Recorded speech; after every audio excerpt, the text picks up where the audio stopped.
오늘은 폭우로 실종된 분을 수색하다가 급류에 휩쓸려서 순직한 해병대원의 49제입니다. 국가를 위해서 그리고 국민을 위해서 일하다가 목숨을 잃은 이 청년을 영원히 기억하겠습니다. 그리고 그의 희생을 헛되이 하지 않기 위해서 이 사건의 진상을 낱낱이 밝히겠습니다. 그럼 기동민 의원에 이어서 고 최수근 상병 사망 사건 관련된 질의를 시작하겠습니다. 국방부 장관님 앞으로 좀 나와주시죠. 장관님, 예, 일병 사망 사건 아시죠? 예, 처음에 만두 먹다 질식했다고 발표가 됐어요. 예, 그렇습니다. 근데 진짜 그랬나요? 그렇지 않았습니다. 그렇죠. 지속적인 괴롭힘과 집단 폭행으로 사망을 한 사건이죠. 네, 그렇습니다. 자, 이해람 중사 사건 아시죠? 예, 이해람 중사는요, 본인의 억울함을 풀어줄 수 있는 수사가 시작된 후 이틀 만에 수사가 시작됐는데 스스로 목숨을 끊습니다. 그리고 자신이 자살하는 그 상황을 직접 핸드폰으로 촬영해서 가족들에게 남깁니다. 왜 그랬을까요? 수사가 시작됐는데, 정작 수사가 시작됐는데 왜 그랬을까요? 그 이유를 제가 단정적으로 말씀드리기는 제한됩니다. 성추행을 당했을 때 이해람 중사의 상급자 이렇게 얘기했다고 합니다. 신고할 테면 신고해봐. 왜 이런 말이 가능했을까요? 그 배경은 제가 정확하게 판단하기 어렵습니다. 군내에서의 사망 사건에 대한 수사 제대로 이루어지지 않았죠. 오히려 군에서의 치부를 가린다라는 등의 이유로 계속해서 왜곡돼 왔고, 가해자 역시도 그걸 믿었기 때문에 이해람 중사에게 이런 말을 자신 있게 할 수 있었고, 이해람 중사는 아까 말씀드린 대로 수사가 시작됐지만 절망 속에 목숨을 끊을 수밖에 없었습니다. 문제가 되자 군에서는 사상 최초로 특임검사까지 임명해서 수사합니다. 그러나 나중에 특검이 관여해서 낸 결론과 매우 달랐습니다. 이해람 중사 사망 후에 제가 이해람 중사가 안치돼 있었던 수도병원에 갔었어요. 저 굉장히 큰 충격을 받았습니다. 왠지 아십니까? 수도병원에 안치되어 있는 시신이 아주 오랫동안 가족들이 찾아가지 않고 안치되어 있는 시신들이 너무나 많았습니다. 왜 가족들이 시신을 안 찾아갔을까요? 사망 원인에 대해서 군 수사기관이 밝힌 것을 믿지 못하겠다. 진상을 밝혀달라 그러면서 길게는 3, 4년 동안 자기 자식의 시신을 찾아가지 않았었습니다. 자, 그래서 여야가 힘을 합쳐서 군사법원법을 개정하게 됩니다. 어떤 방향으로 개정을 했을까요? 3대 범죄에 대해서는 민간 경찰과 검찰로 이관하는 것이었습니다. 왜 이관하죠?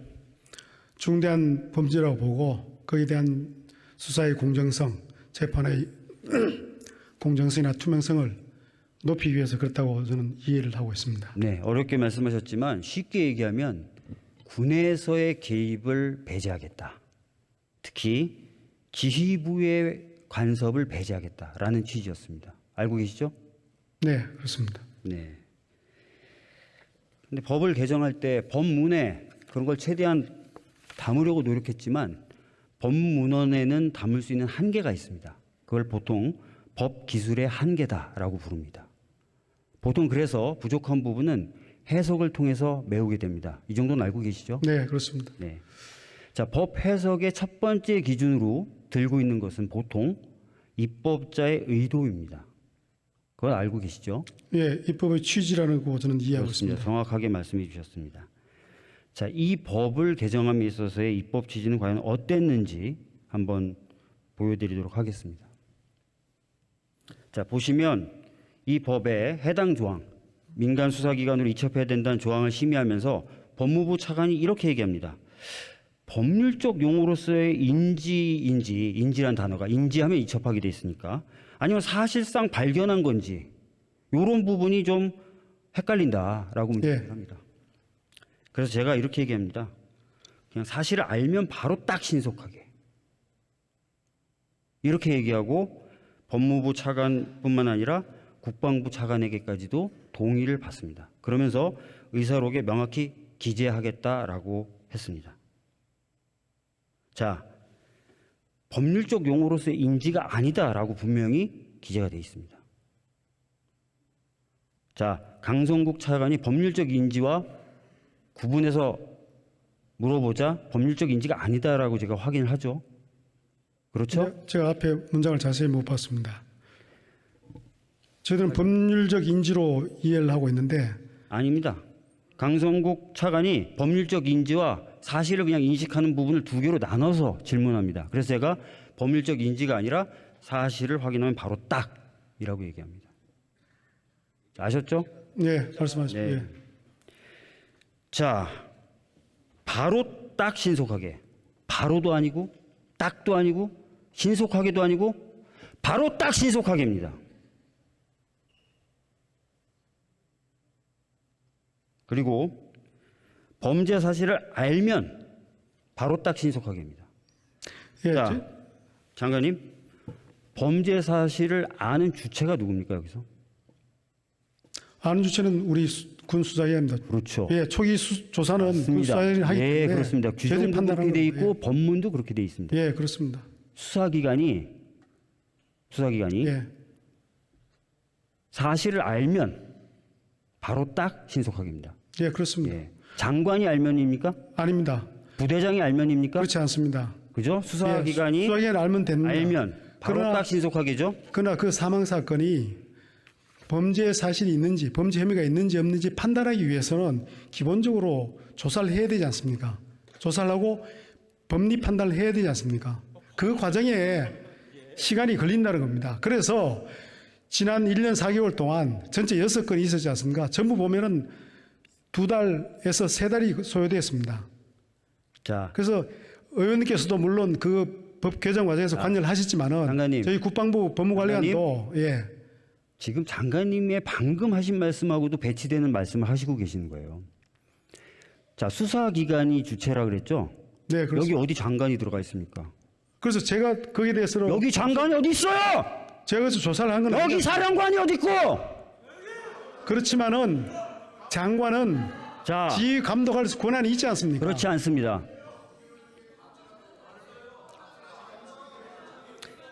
많은 분들이 장관에게 또는 사령관에게 그런 명령 권한이 있다는 말씀을 반복적으로 하세요.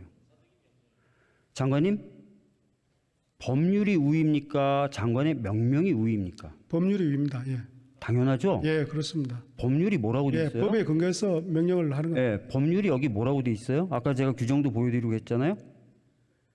거기 장관이 판단할 수 있다고 돼 있어요. 아니, 말씀하신 그런 내용은 대로 없지만은 수사기관이 예. 사실을 알면 바로 딱 신속하게 하게 돼 있죠. 근데 개정된 군사법원법에 따르면은 장관도 지휘 감독할 권한이 있습니다. 아닙니다. 예. 아니라니까요. 제가 명시적으로 그 법의 각군 참모총장과 개정 취지에 대해서 해병대 말씀을 사령관을 드렸습니다. 통해서 지휘 감독한다고 자, 되어 있습니다. 그거는 수사 권한이 군사 경찰이나 군 검찰에게 있을 때의 경우를 얘기하는 겁니다. 지휘가 가능하다는 건. 이것은 관할의 문제예요. 관할로 이미 사망 사건의 경우에는 군의 관여권이 없어요. 그래서 거기에 대해서 어떠한 지시나 아닙니다. 판단도 하실 수가 없어요. 의원님, 모든 사망 사건에 대해서 군의 관할권이 없는 건 아니지 않습니까? 3대 범죄에 대해서만 없는 것이고 나머지 군이 하는 군이 겁니다. 사망한 사건의 경우에 예. 그 경우에 관할권이 없어요.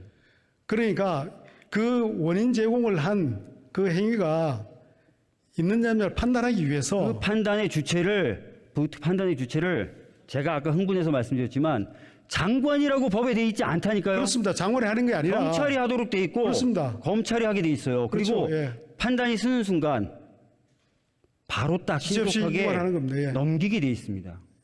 그렇습니다. 여기 장관이 뭘 어떻게 할 수 있고 차관이 뭘 어떻게 할 수 있고 사령관이 뭘 어떻게 할 수 있어요. 근데 오해하시는 부분은 저겁니다. 오해요?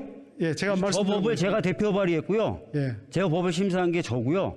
저 법 심사할 당시에 저한테 수많은 장성들이 전화했어요. 수많은 장성들이 전화하면서 뭐라 그러냐면 아유 의원님 사건을 그렇게 바로 딱 넘기게 되면 군대 내에서 판단할 수가 없게 되지 않습니까? 그러면 군대의 특수성이 전혀 고려가 안 됩니다. 또는 바로 그렇게 넘기게 되면 군의 지휘관으로서의 지휘권이 약화됩니다. 그런 얘기 다 하셨어요. 저희 법사위원들 모여서 회의하면서 다 그런 상황 공유했고요. 결과적으로 그런 주장 안 받아들이기로 한 겁니다. 다시 정리해서 말씀드릴게요. 장관이든 부대장이든 관여하지 마라. 라고 판단하고 정리하고 만든 조문입니다.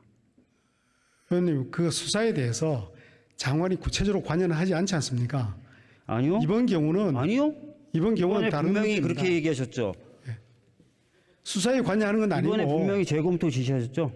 그렇습니다. 예. 왜 재검토 지시하셨어요? 그러니까 지휘 관계에 있는 8명 그러니까요. 전부를 업무상 과실치사 혐의로 했기 때문에 근데 지금 그 말씀하신 법리 게 판단이 지금 말씀하신 게 내용에 관여한 게 아니에요?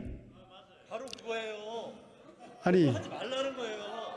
법리 내용에 자, 8명이 문제 있다고 수사관이 바로 딱 알아서 하려고 했더니 멈춰. 8명 다 하는 건 문제 있어. 그게 이게 아니고요. 내용에 관여한 게 아니에요? 문제가 있다고 한 것이 아니라 자, 그게 이게 정확한 내용에 법리 관여한 게 판단이 아니에요? 되었는지를 다시 판단해 자, 보라는 얘기입니다. 제가 딸기 주스하고 수박 주스 먹을게요. 아, 죄송합니다. 수박이라는 용어 써서. 딸기 주스하고 뭐 다른 주스 먹겠습니다. 이렇게 했어요.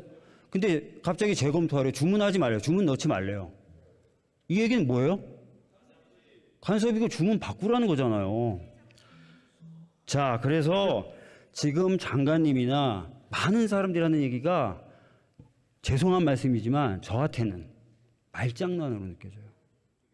분명히 내용에 관여했고 내용을 바꾸라는 취지의 재검토 지시인데 내용에 무슨 저희가 관여했습니까? 내용을 결과도 바꾸라는 내용이 취지는 아닙니다. 결과적으로도 내용도 바뀌었는데 그리고 입법 취지는 아까 말씀드린 대로 특히 장관님 같은 분, 지휘관 같은 분들은 절대 들여다보지도 말라고 한 게 개정 취지인데 제가 그 내용을 하나하나 보고 누구 넣어라 빼라 이렇게 지침 준 건 전혀 없습니다. 없고요. 방금 얘기하셨잖아요. 8명 다 하는 건 문제가 있을 것 같아서 재검토 지시했다고. 위법 사실이에요.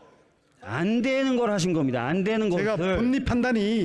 법리 판단이 정확한 것인지 자, 다시 한번 검토할 필요가 있다고 판단합니다. 장관님 스스로도 앞뒤가 안 맞는 말씀을 하고 계시다는 걸 다시 한번 확인할 수 있었습니다. 장관님 들어가 주시고요.